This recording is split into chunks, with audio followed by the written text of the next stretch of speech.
Hi, and welcome to Module 5 about calling services. We're talking about an integration platform, and one of the really important parameters of this is the ability to be able to call external services to get information about what's going on in that landscape or to deliver information. And the only way you can do that is by calling some external service.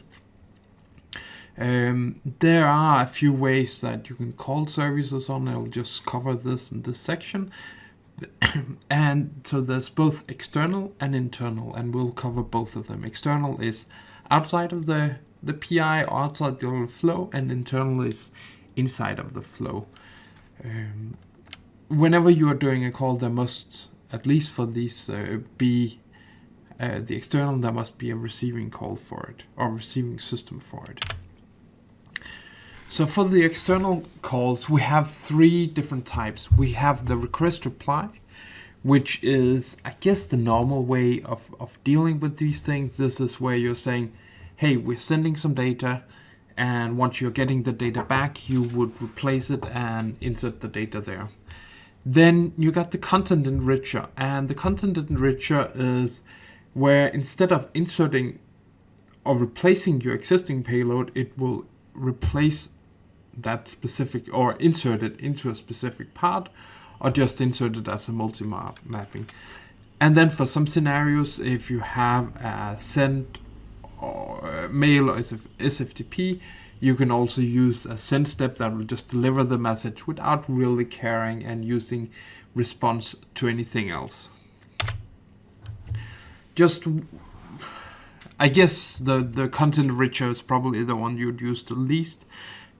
But some worth pointing out for it. You would not call this, so you draw an arrow from the receiving to the content enricher, which is a little strange, but the configuration is the same as if you had the direction the other way. It only supports few adapters at the moment: SuccessFactors, OData, and SOAP. So XML-based protocols, and it's because that you can combine it, or it can be combined to multi-mapping. So if you know you're looking up a customer, then you can specify it's in this place and then use the content enricher to do that. It's a little complicated. You need to specify a few fields for it to work. So probably this is just to put it into a multi-mapping and then do your filtering after that. So let's see what this looks like. So I have now created a flow here, and I've created two different parameters in it. So I've changed it lit. It's starting now with number 5 data. We are setting the API key. No, we're not setting anything up here. We are setting a payload here. I don't think it's actually being used anymore, so we can delete that part. At least when I'm debugging, I like to have some of these parameters just being set.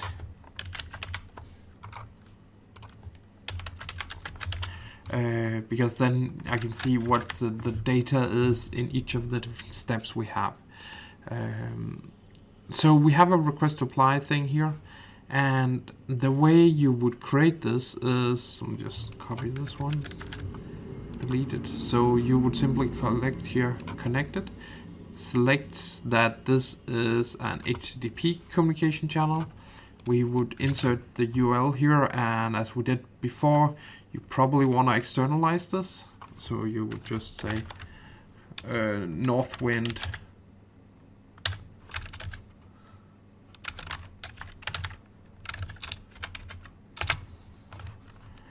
so next time it'll work, you would use a get, and we would just use no certification or authentication.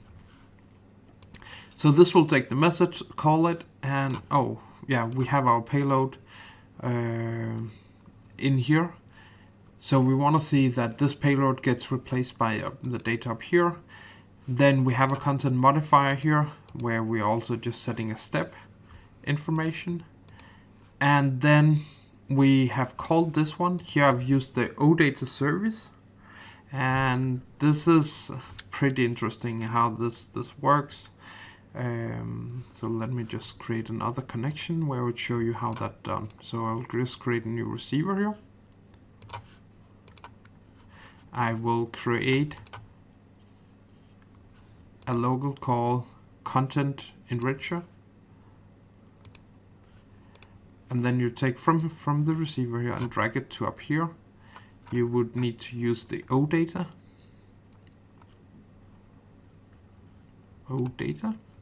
version 2, and then we would insert the Northwind database service without, I'm not sure if we need this one, without any parameters on. So if you go into this URL, it would just show you a list of all the different all the different attributes that we have.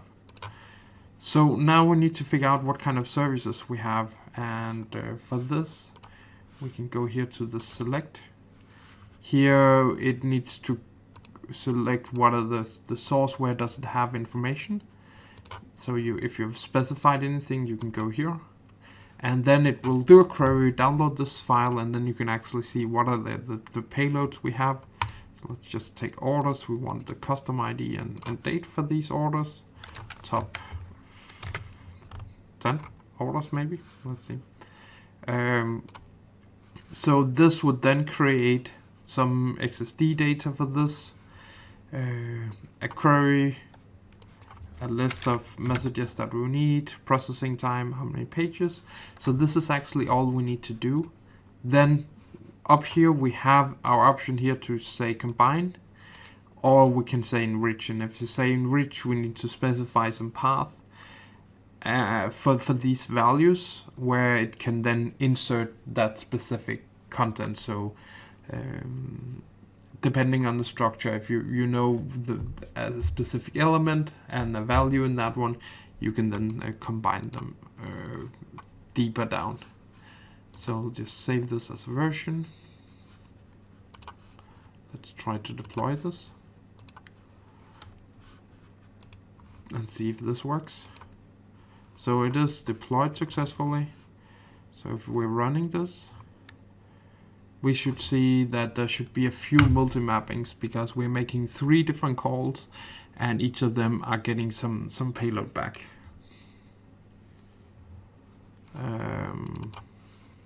So in here, since we haven't specified endpoints or anything like that, we just need to specify it. So the first one here, we're getting a multi-map here that says, hey, this customer Alfred Futterkiste. Then in the second one, we are getting a list of all our customers. And then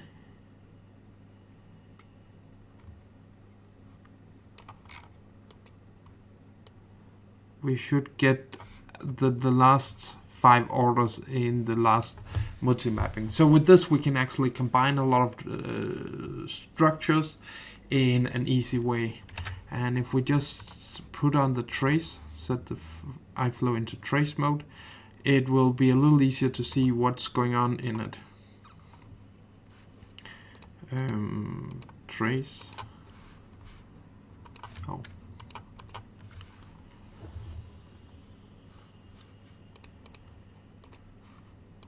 You often have to log in again, so it's really nice to have the certificate on. So now we are set it into trace. We want to run this again.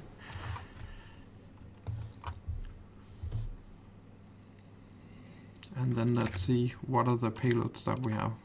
So we can see it's processing, 9 seconds. We can look at the payload here, the trace. So you can click here, then you can see what are the element out here it's using. We can select here. So here, when we're calling the set API, our payload is this. Then we're calling the HTTP and we have a content modifier. So once we have called it, our payload look like this. It saves some of the information from the request in here, and in the header we have also yeah, at least we have got some ASP powered stuff into it. Then we're doing our content enricher. And once the first one has been executed, we can see we got message 1 and message 2 in here, I would assume. Message 2, a lot of customers. And then at the end, we are then getting all of the content out. So I think this, I hope this gives you a good idea about what the content is and what you can take a look into it.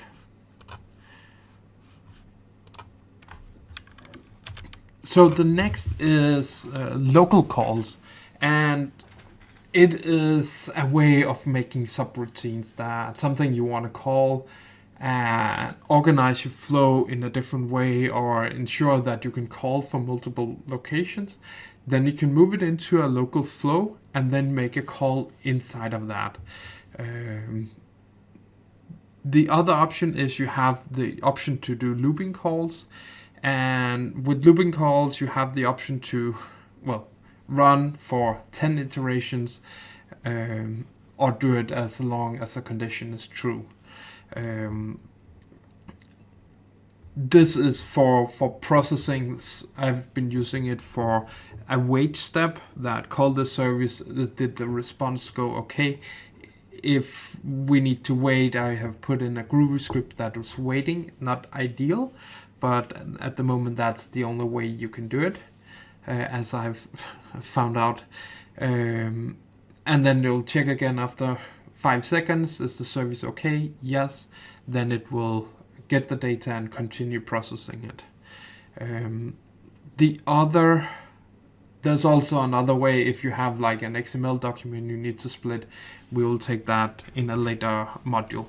But let's have a look at some of the external calls that you can make to organize your flow. So right now we have this module here. So let me just save this as a version, and let's create a new one for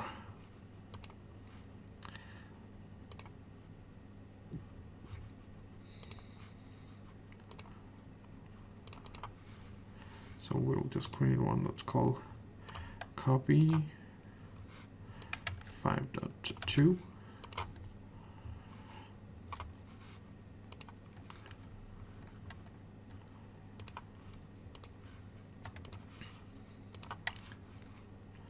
So what we want to do is we want to split out some of these calls into other routines. So what we need to do is we need to create a local integration process. And this is something that can only be called from inside of this this flow. And notice it has a beginning and an end. And here we have transaction handling if we want to do specific handling of these transactions. So what we can actually do is we can, for instance, see if we can move this one down here. Now, if we need to do that, we will need to delete these existing fields. Move it here. And then I think we can connect it to this flow.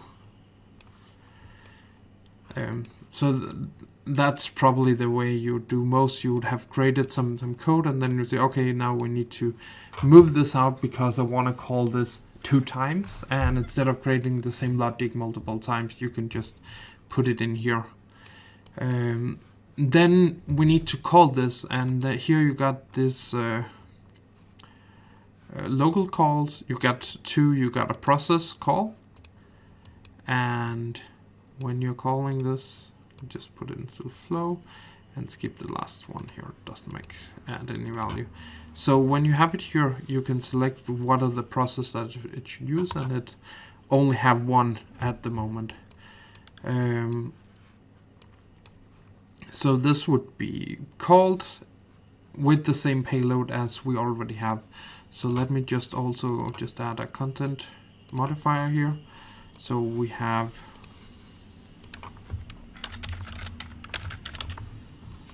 local call 1. Oh, done. Let's try to deploy this.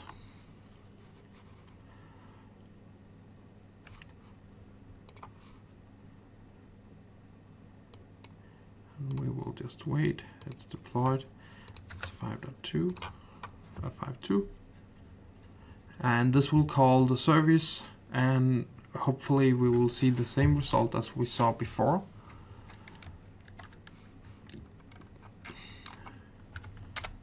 So it looks pretty much the same. When we look at it in our monitor, if our trace is still there, it's not.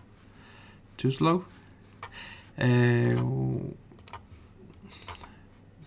I guess normally the best way is just to set it into debug. Then it'll continue staying in debug. Debug is saving a little more information about what's being processed, and I think in most cases it should work, and you can see what's being handled. So let's see if we process it here. So now it's in trace. We can see that the flow has been processed. We can see here that it processes a call and how long time this full process take. We can see what's being sent in our payload, and in our content modifier we also should have some different properties. That should be okay. The history, the process, it's okay. And we can then see we have added this combination of the two. If we wanted to, we could also call this multiple times. So let's just delete this, and instead of that one, insert process looping call. So for this, I guess it does not make that much sense.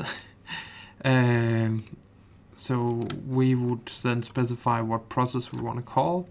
We want to call it maximum 2 times, and then we have this kind of expression that we can specify. We want an XML expression or a non-XML expression. And when we go over here, there's a markup that says if you specify a property, then it will use that one. So we could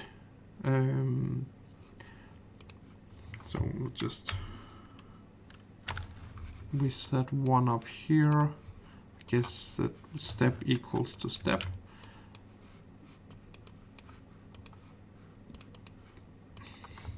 So this is it was a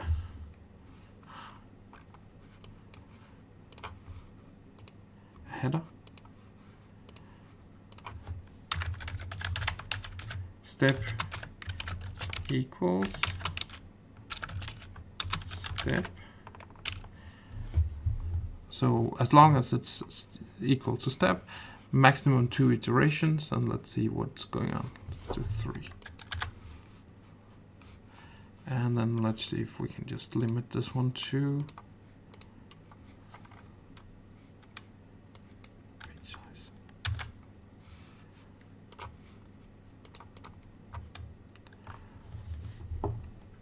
So now it should hopefully be called a few times. So let's see.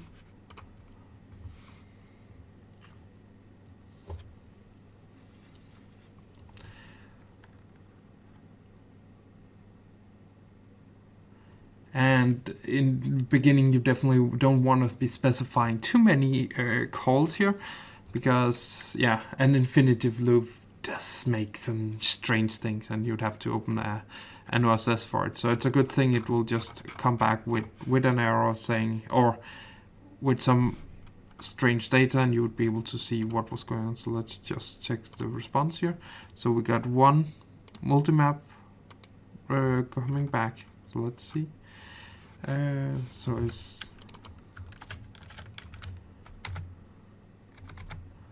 okay, so let's see how it's being processed. It did take a bit longer, and we could see it looping process call 1. So maybe it just did call it just once, and we can see here it's the beginning and the end of it. So the parameter is probably not okay. But let's just try it. And we had, so you could always just try to experiment with it and then see how that would behave, if it will work or not.